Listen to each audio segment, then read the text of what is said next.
Now, finally, nucleic acids are the fourth and final macromolecule we're going to talk about today. And nucleic acids are known for storing and transmitting hereditary information. So I think when people hear of nucleic acids, they typically think of DNA, which would be correct. But first, before we go into nucleic acids, let's just kind of remind ourselves, or maybe we've never heard it before, but let's go over what a gene is. And a gene is going to be a unit of inheritance. So it's something we've inherited from our parent, and it's something our parents inherited from their parents. And genes are what are responsible for programming the amino acid sequence of polypeptides. So those amino acids, like we just talked about with the sickle cell disease, were sequenced in a very specific fashion. And they were sequenced that way because of these genes, okay, or these nucleic acids that have kind of provided a blueprint for how they should be created. And all genes are made up of the fourth and final macromolecule, which are nucleic. Now, there are two main types of nucleic acids we're going to cover, or that exist. The first, again, is DNA, deoxyribonucleic acid. That's a great extra credit question. And then the second type of nucleic acid, which you may not be that familiar with, but you'll certainly learn about it, is called RNA, and that's ribonucleic acid. Now, DNA stores information for the synthesis of specific proteins. And in a few weeks, we'll talk about that in more detail than you'll want to know, but basically, it's going to direct RNA synthesis, and it's going to direct protein synthesis through RNA. Okay, so DNA is going to tell RNA to take a message to the place where we make our proteins, and we'll get into that detail, but I really just want you to understand that proteins are made and they're sequenced because of what DNA has encoded inside of it, because of the blueprint that DNA provides. So here's an illustration of what I'm talking about, and this is what we're going to cover in a few weeks when we talk about DNA replication, but on the upper left-hand corner of this picture, you see a double-stranded DNA molecule in blue. So what happens is that DNA says, hey, I need to create an mRNA molecule. And that RNA molecule is right below it. It looks like a little red ribbon. Well, that RNA molecule takes that code that DNA gave it, and it goes out and it finds an organelle that we call a ribosome.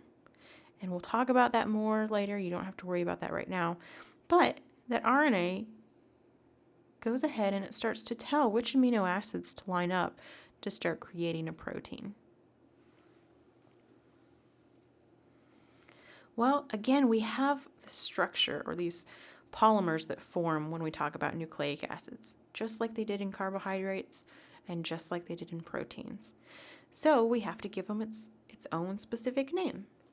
And when we're talking about nucleic acids, we call the polymers polynucleotides.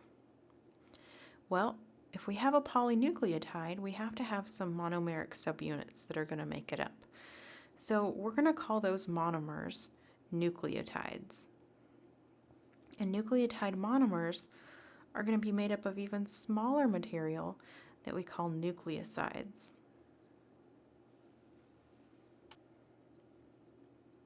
So here's an illustration of a nitrogenous base or a nucleic acid. So we have a polynucleotide, okay, and you can see it's just kind of forming this long structure.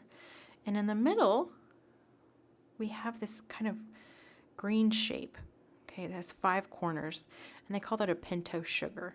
Attached to it is a phosphate group, and then attached to the other side is that orange hexagon, and that's that nitrogenous base that's made up of different types of nucleosides. So there's specific nucleosides I want you to be familiar with, and you might have heard of them before, you might not have, depending on what your biology background is, but there are 5 main players that we talk about, okay, and they are cytosine, which we commonly just refer to as C, thymine, which we'll just refer to as T, uracil, which we'll commonly refer to as a U, adenine, which is represented by an A, and then guanine, which is represented by a G. And if you look, it says there's 3 on top, cytosine, thymine, and uracil. And they're calling those pyrimidines, if you see that word pyrimidine above those 3 orange molecules. Just beneath them, there's a word that says purines. So it's saying that adenine and guanine are purines. And the difference between those, and you've probably picked it up already, is that in pyrimidines, and those 3 that are on top, we only have one kind of circular structure. We only have one ring that comprises those 3 molecules. Whereas right below it in the purines, they're composed of 2 rings.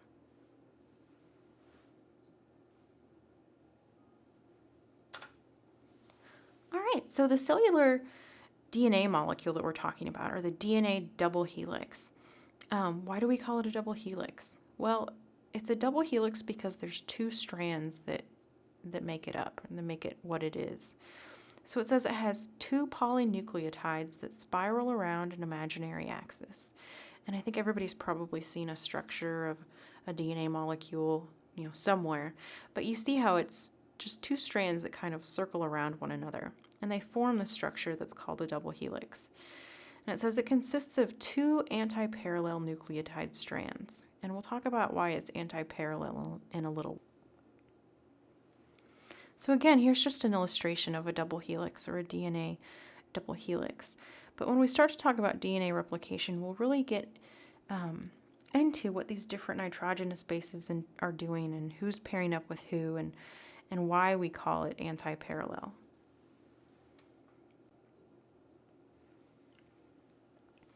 So the nitrogenous bases in DNA form hydrogen bonds between one another. And this is what allows them to kind of link up and eventually create an RNA molecule that will eventually go on to code for a protein. But it says here the nitrogenous bases in DNA form hydrogen bonds in a complementary fashion.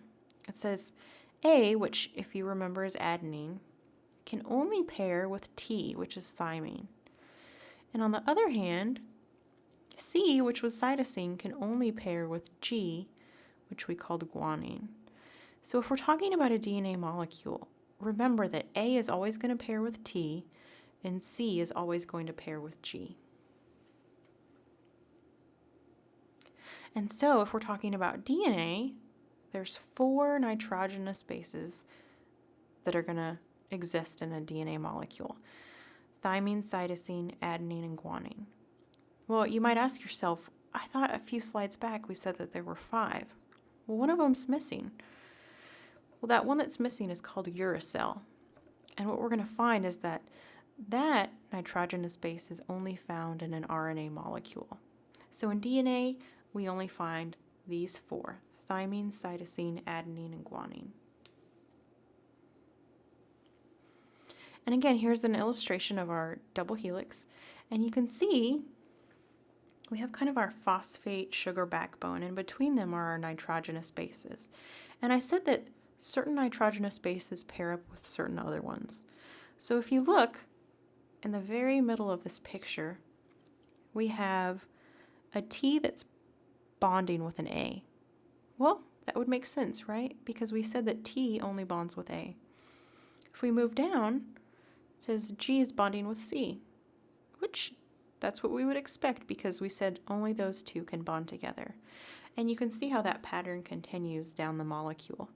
So a great test question would be, I might give you a sequence of nitrogenous bases. So let's say I give you ACGT. And I asked you who their complement would be. You would tell me TGCA. And it might help you to rewind that and write that down so that you can just kind of visually see or write down what I just told you.